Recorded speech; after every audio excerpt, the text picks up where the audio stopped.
ပရိသတ်များအားလုံးပဲမင်္ဂလာပါခင်ဗျာဒါမဲ့စက်တဘာလ26ရက်နေ့ကိုရောက်ရင်ကျွန်တော်မာဖိုင်တာလေးသွင်းလင်းထက်ပွဲထိုးရအောင်မယ်ဒီပွဲကသွင်းလင်းထက်အတွက်အရန်ကိုအရေးကြီးတဲ့ပွဲစဉ်ဖြစ်နေပါတယ်ခင်ဗျာ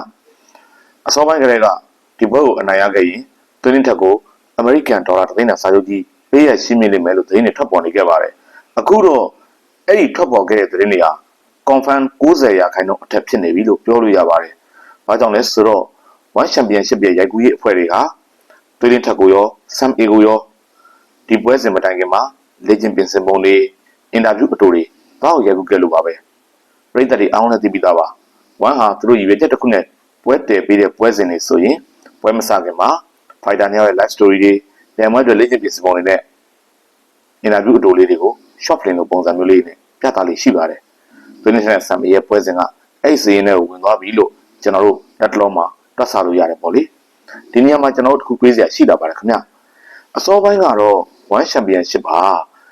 တွင်းထက်ကိုစံပင်နဲ့တည်ပေးလိုက်တော့မြန်မာဖိုက်တာတွေအမေရိကန်ဒေါ်လာ3000စာအုပ်ကြီးနဲ့နှိစက်လာပြီဆိုရင်ဝမ်ဟာသူ့ရဲ့ပေါက်ရှာရင်းနဲ့ပေးတွေ့ပြီးတော့ထိုးချရတယ်ဆိုပြီးတော့ကျွန်တော်တို့ကမြင်ခဲ့တယ်လက်ရှိချိန်မှာ Thai media တွေ Thai fan page တွေကတွင်းထက်နဲ့စံပင်ရဲ့ပွဲစဉ်ကိုအဲ့ရှူတော်ကမမြင်ဘူးခင်ဗျတခြားရှူတော်တစ်ခုကလေဆင့်ကပ်လာပါတယ်အဲ့ရှူတော်ကလည်းစိတ်ဝင်စားစရာကောင်းပါတယ်ခင်ဗျတကယ်သာသူတို့တွေးစားတဲ့အတိုင်းဖြစ်ခဲ့ရင်တော့ကိုယ့်လူအတွက်အတိုင်းထက်လုံးတကုံနဲ့ကိုကားပါပဲ One Championship ပါတဲ့အသက်အရွယ်ကြီးရင်လာတဲ့ fighter တွေအခုလို champion ဟောင်းတွေကိုတခါတလေမှလူသစ်တွေအတွက်ထိုးကျွေးလိုက်တာရှိတယ်ဆိုပြီးတော့ Thai Fan Media Page တွေကသုံးသပ်ရေးသားလာပါတယ်သူတို့ကအောင်လအန်ဆန်ရဲ့ပွဲကိုလည်းဥပမာပေးထားပါတယ်အောင်လအန်ဆန်ဟာတစ်ချိန်လုံးကအရန်ကိုပုံရိပ်မြင့်တက်တဲ့ကစားသမားကစားအရန်ကောင်းတဲ့အချိန်မှာ One Championship ကအောင်လအန်ဆန်ကိုချန်ပီယံဖြစ်လောက်တဲ့အထိပွဲတည်ပြီးတော့မြောက်စားခဲ့တယ်။နောက်ပိုင်းမှာအသက်အရွယ်ရအောင်လအန်ဆန်ကအကြဘက်ကိုရောက်လာခဲ့တယ်။ဒီအချိန်မှာ One Championship က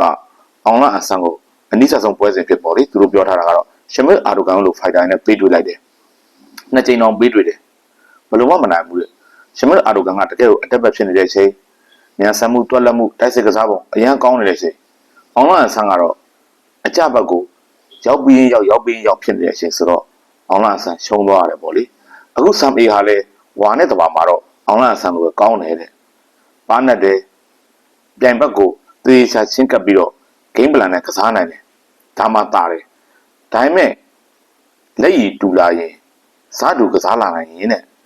တစ်ဖက်လူငယ်ဖြစ်တဲ့သွေးရင်းထက်ကတာပါတယ်တဲ့ဝဲကိုအလဲပြောင်းလုပ်နိုင်စွမ်းရှိတယ်ပြီးတော့ငယ်ကုံရှိတယ်မာကုံရှိတယ်အမှားယွင်းကြီးမမသာမလုပ်ရင်အနိုင်ရဖို့အခွင့်အရေးကသွေးလင်းထက်ဘက်မှာပုံများပါတယ်တဲ့ဝမ်ဟာသွေးလင်းထက်ကိုအမေရိကန်ဒေါ်လာ3000စာအုပ်ကြီးပေးစေခြင်းလို့တစ်ချိန်ကချန်ပီယံဟောင်းနဲ့ပေးတွေ့ပြီးတော့ဝက်တယ်ပေးလိုက်တယ်ပြီးတော့ဆမ်အေထက်သွေးလင်းထက်ကိုပိုနိုင်ခြင်းလို့ဒီလိုအခင်းချင်းမျိုးကိုခင်းချင်းထားလိုက်တာဖြစ်တယ်ဆိုပြီးတော့ Thai Fan Page တွေကသုံးသပ်လာပါတယ်ခင်ဗျာတကယ်သာအဲ့လိုဖြစ်ခဲ့ရင်တော့ကိုလူသွေးလင်းထက်အတွက်အကောင်းဆုံးနေဖြစ်လာတော့မှာဖြစ်ပါတယ်သွေးလင်းထက်အနေနဲ့စက်တင်ဘာလ26ရက်နေ့မှာကျင်းပမယ်155-126ပြိုင်ပွဲမှာ